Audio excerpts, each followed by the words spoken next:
Assalamualaikum warahmatullahi wabarakatuh. Perkenalkan, saya Devi Febriana Kusumawardani dengan NIM 2023-31102.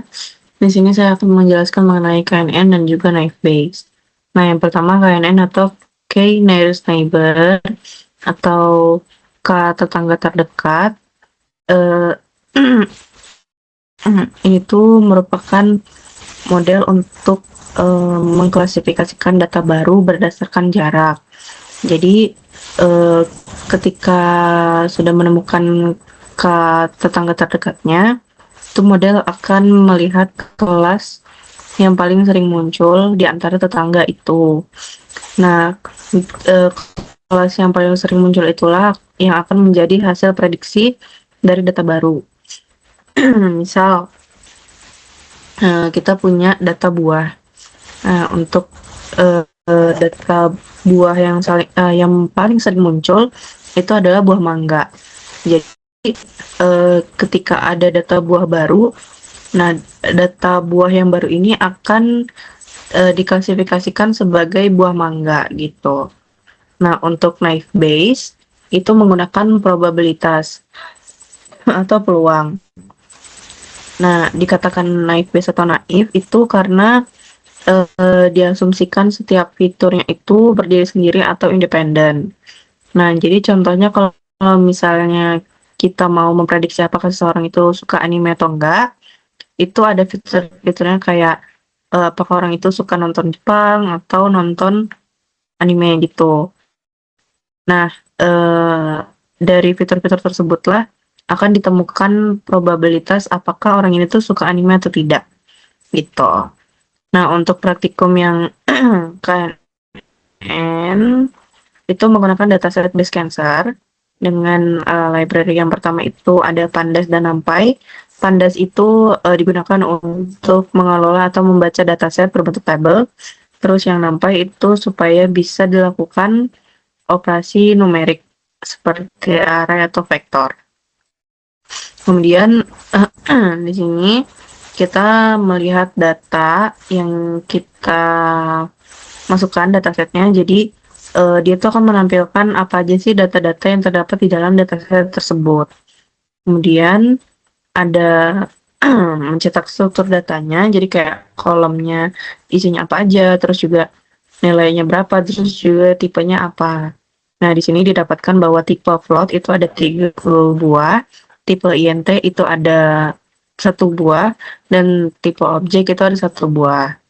Kemudian ada data diagnosis unik, di mana kita tuh melihat nilai yang ada di dalam kolom diagnosis. Ternyata itu ada nilai M dan nilai B. Nah, nilai M di sini itu adalah cancer yang ganas, dan yang B itu adalah cancer yang jinak dengan tipe objek. Kemudian ada data diagnosis sama dengan data diagnosis map. Nah, karena KNN ini tuh cuman bisa menghitung menggunakan numerik, jadi yang nilai B itu akan digantikan menjadi nilai 0, dan nilai M itu akan digantikan menjadi nilai 1. Kemudian di sini kita akan memisahkan antara fitur dan juga label.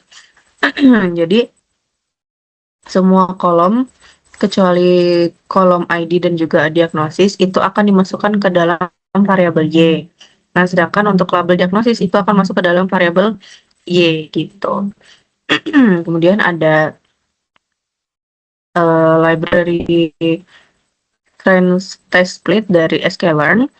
Nah, ini tuh membagi dataset menjadi 2, itu 80% untuk training dan 20% untuk testing. Untuk parameter random underscore state sama dengan 0, ini tuh supaya pembagian data selalu sama setiap kali dijalankan. Kemudian membuat model KNN. Nah, di sini itu ada parameter nilai N atau nilai K-nya. Itu sama dengan 5. Artinya, model itu akan mempertimbangkan 5 tetangga terdekatnya. Gitu. Terus di sini menampilkan nilai prediknya dari X-test. Kemudian mengimport library lagi, akurasi score dan juga import matrix. Nah, untuk yang akurasi score ini tuh menunjukkan presentasi uh, presentase dari akurasi model. Nah, nilainya itu ada 93,85%. Untuk matrix ini tuh menunjukkan yang confusion matrix itu menunjukkan prediksi jumlah benar dan salahnya gitu. Nah, untuk visualisasinya yang 4 dan 3 itu berwarna biru gelap menuju ungu. Jadi semakin gelap warnanya itu semakin tinggi akurasi modelnya gitu. Nah, untuk yang naive Bayes ini kita menggunakan data iris.csv dengan library yang lumayan mirip, yaitu ada pandas dan numpy. Kemudian ditambah dengan matplotlib.pyplot. Ini tuh digunakan untuk grafik gitu dan juga seabird. Kemudian mencetak datanya untuk mengetahui isi dari dataset tersebut. Kemudian juga ada struktur datanya, kolom, jumlah nilai 0, tipe. Di sini kita mendapatkan bahwa nilai tipe yang float itu ada 4 buah, tipe INT itu ada 1 buah, dan tipe objek itu ada 1 buah. Untuk data describe itu tuh untuk menampilkan statistik dari data tersebut. Jadi kayak ada jumlahnya, kemudian rata-rata, standar deviasi, dan juga nilai minimumnya gitu. Untuk yang ini numerical filters, jadi ini tuh memisahkan kolom numerik dari dataset, yaitu kolom yang berisi angka atau numerik. Nah, jumlahnya itu ada 5. Nah, yang ini itu kategorikal. Nah, jumlahnya itu ada 1. Gitu, yaitu nih, iris setosa. Kemudian ada perulangan for i in categorical features print data i unique. Nah, ini tuh untuk melihat isi unik dari kolom categorical features. Nah, itu ada iris setosa, versicolor, dan Nika. Kemudian ada import library lagi, label encoder dari sklearn. Ini tuh karena cuma bisa menghitung secara angka, jadi label yang kategori itu tuh seperti spesies itu perlu dirubah ke dalam bentuk numerik. Nah, proses ini tuh disebut encoding. Nah, misal nih yang iris setosa dijadiin 0 nilainya, terus juga iris versicolor dijadiin 1, dan juga iris virginica dijadiin 2 gitu. Terus ini ada data.head. Ini tuh menampilkan ulang dataset untuk memastikan kolom yang spesies itu udah dalam bentuk angka atau belum. Karena kan sebelumnya kategorikal. Terus juga di sini menyiapkan data X dan Y. Untuk variabel X itu semua kolom ID dan spesies itu masuk ke dalam variabel X. Nah, untuk label targetnya itu dimasukkan ke dalam variabel Y, yaitu targetnya adalah spesies. Untuk ini ada library baru, yaitu trend test split dari sklearn. Ini membagi dua dataset menjadi data training dan juga data testing. Terus ada library Gaussian, itu tipe naive Bayes yang cocok untuk data numerik seperti dataset iris ini. Dan model dilatih menggunakan data training X-train dan Y-train.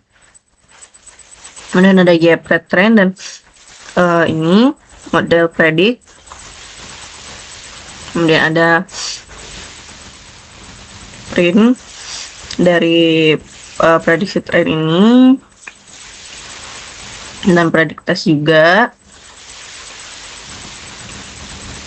Kemudian ada import confusion matrix classification report. Untuk yang confusion matrix itu menunjukkan prediksi benar dan salah.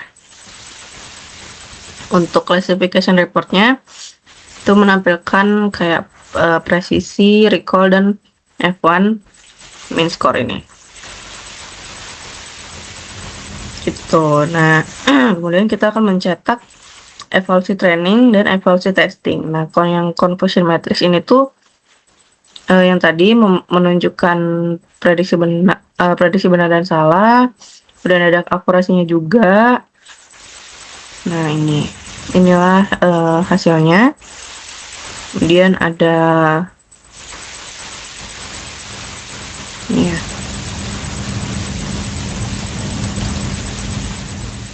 dari Iris.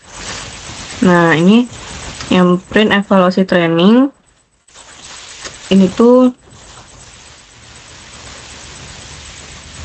menampilkan yang grafik dari evaluasi training dan juga grafik evaluasi testing. Semakin warnanya gelap, maka